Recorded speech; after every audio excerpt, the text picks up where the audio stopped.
اس کو تسلی بخش جواب نہ مل سکے۔ 3 دن باقی تھے، حیران و پریشان ایک شہر کی گلی میں وہ بیٹھا ہوا تھا، تو وہاں سے ایک شخص گزرا۔ اس نے پوچھا کہ اللہ کے بندے تو کون ہے، کہاں سے آیا ہے اور کیوں پریشان ہے؟ اس نے کہا کہ میرے 3 سوال ہیں، میں ان کا جواب چاہتا ہوں، اگر مجھے ان 3 سوالوں کے جواب نہ ملے تو بادشاہ وقت میری گردن اڑا دے گا۔ اس شخص نے پوچھا کہ کتنا ٹائم تیرے پاس ابھی ہے؟ وہ کہنے لگا کہ 3 دن میرے پاس باقی ہیں۔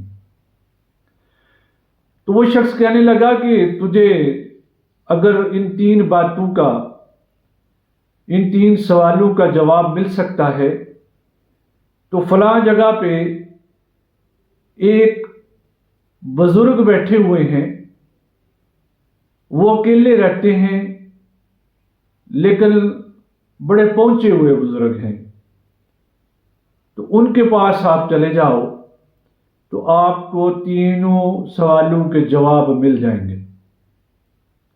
وہ شخص وہاں سے اٹھا، وہ وزیر وہاں سے اٹھا تھکا ہارا ہوا، وہ وہاں پہ جاتا ہے تو جب اس فقیر کی کٹیا کے سامنے جاتا ہے تو وہ بزرگ فرماتے ہیں کہ وزیر صاحب تشریف لے آئیں۔ وزیر بڑا متعجب ہوتا ہے کہ اس کو کیسے پتا چلا کہ میں وزیر ہوں اور میں سلطنت کے بادشاہ کے پاس سے آیا ہوں۔ وزیر پوچھنے لگا کہ آپ کو کیسے پتا کہ میں وزیر ہوں؟ تو وہ بزرگ کہنے لگے کہ تیرے پاس جو بیگ ہے، جو ساز و سامان ہے، یہ وزیروں کے پاس ہوتا ہے، عام لوگوں کے پاس نہیں ہوتا، لہذا تیرے پاس وہ سامان ہے، وہ بیگ ہے اور جو چیزیں ہیں یہ وزراء کے پاس ہوتی ہیں، اس لیے مجھے پتا چلا کہ تو وزیر ہے، اور مجھے یہ بھی پتا ہے کہ تیرے 3 سوال ہیں جن کا تو جواب لینے کے لیے آیا ہے، اور اگر تو ان سوالوں کا جواب نہ دے سکا تو تیرا سر قلم کر دیا جائے گا۔ تو وزیر کو بڑا تعجب ہوا کہ اس بزرگ کو تو سبھی کچھ پتا ہے۔ تو وزیر کہنے لگا کہ آپ کو ان ساری باتوں کا کیسے پتا ہے؟ تو وہ کہنے لگا کہ یہ میں آپ کو بعد میں بتاؤں گا، پہلے اپنے سوال میرے آگے رکھ۔ وزیر کہنے لگا کہ میرے 3 سوال ہیں جن کا جواب نہیں مل رہا۔ وہ کہنے لگے کہ تیرے 3 سوالوں کے جواب میرے پاس ہیں۔ 2 سوال جو پہلے ہیں ان کا جواب دوں گا میں بالکل فری، کوئی قیمت نہیں لوں گا، مگر جو تیسرا سوال ہے اس کی میں قیمت لوں گا۔ تو جو بالکل فری ہیں، بغیر قیمت کے ہیں، ان کا جواب میں پہلے دیتا ہوں۔ پہلا سوال تیرا یہ ہے کہ زندگی کا سب سے بڑا سچ کیا ہے؟ تو وہ سچ ہے موت۔ موت ہر حالت میں آئے گی۔ انسان 50 سال، 60 سال، 70 سال، 80 سال، 90 سال جتنا مرضی جی لے، آخر اس نے مرنا ہے، یہ ایک حقیقت ہے۔ کفن کا پتہ نہیں ملے یا نہ ملے، قبر کا پتہ نہیں ملے یا نہ ملے، مگر موت ایک اٹل حقیقت ہے، اس نے ہر حال میں طاری ہونا ہے۔ یہ ایک سچ ہے کہ جو ہو کر رہے گا۔ اور جو تو نے دوسری بات کی ہے کہ سب سے بڑا دھوکہ کیا ہے، تو زندگی کا سب سے بڑا دھوکہ ہی زندگی ہے۔ وہ اس لیے کہ زندگی کو انسان اپنا سمجھ لیتا ہے، مگر وہ اس کی ہوتی نہیں ہے۔ وہ تو موت کی امانت ہے۔ یہ زندگی، یہ جاہ و جلال، یہ منصب، یہ تو چلا جائے گا۔ بچپن تھا وہ نہ رہا، لڑکپن آیا وہ نہ رہا، جوانی آئی وہ نہ رہی، بڑھاپا آیا وہ نہ رہا، وہ گلیاں بازار نہ رہے، وہ رونقیں نہ رہیں۔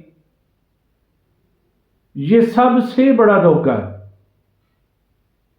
اور جو تیسرا سوال ہے اس کا جواب دوں گا اور اس کی قیمت لوں گا۔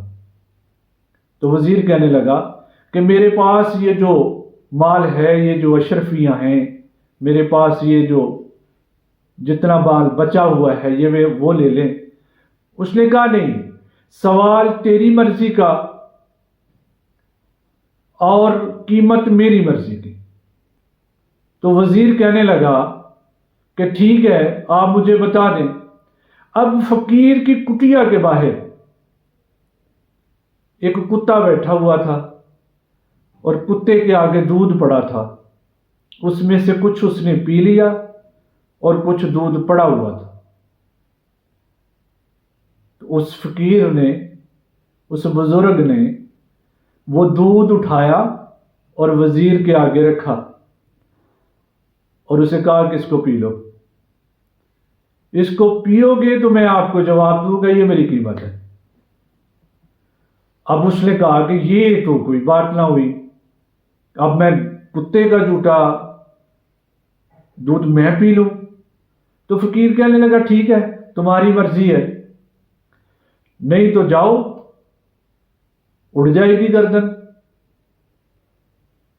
اگر جواب چاہتے ہو، اگر زندگی چاہتے ہو تو یہ پینا پڑے گا۔ اب اس نے سوچا ایک لمحہ کے لیے، غور کیا کہ اگر اس کو پی لیتا ہوں تو آدھی سلطنت بھی مل جائے گی اور جان بھی بچ جائے گی، اور اگر نہیں پیتا تو پھر تو جان تو جانی جانی ہے۔ لہذا اس نے وہ پیالہ اٹھایا اور ایک ہی سانس میں گٹا گٹ وہ سارے کا سارا دودھ پی گیا۔ تو دودھ پینے کے بعد فقیر نے پوچھا کہ اب مجھے میرے سوال کا جواب بتا دیں۔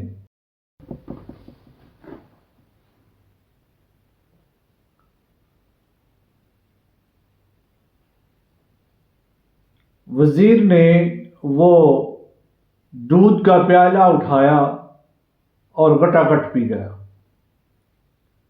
جب دودھ پی لیا تو پھر وزیر نے پوچھا کہ سرکار اب مجھے بتائیں کہ تیسرے سوال کا جواب کیا ہے۔ تو ان بزرگوں نے کہا کہ یہی تو تیرے تیسرے سوال کا جواب ہے۔ وہ کہنے لگا کہ وہ کیسے؟ تو وہ فقیر کہنے لگا، وہ بزرگ کہنے لگا کہ انسان کی سب سے بڑی جو کمزوری ہے وہ غرض ہے، جو انسان کو کتے کا جھوٹا دودھ بھی پلا دیتی ہے۔ اس سے بڑی کمزوری اور کیا ہوگی؟ تو جو انسان کی سب سے بڑی کمزوری ہے وہ غرض ہے۔ غرض انسان کو جھوٹ بولنے پہ مجبور کرتی ہے، غرض انسان کو دھوکہ دہی پہ مجبور کرتی ہے، غرض انسان کو کرپشن پہ مجبور کرتی ہے، غرض انسان سے وہ کام کروا ڈالتی ہے کہ جو وہ کرنا ہی نہیں چاہتا۔ اگر لائف کو سمپل کر لیا جائے، سادہ کر لیا جائے اور ان مجبوریوں کو بیچ میں سے نکال دیا جائے تو پھر کامل انسان بن جاتا ہے۔ اور وہ جو غرض ہے جو انسان کو وہ مردار کھانے پہ مجبور کرتی ہے، انسان اس سے بچ جاتا ہے۔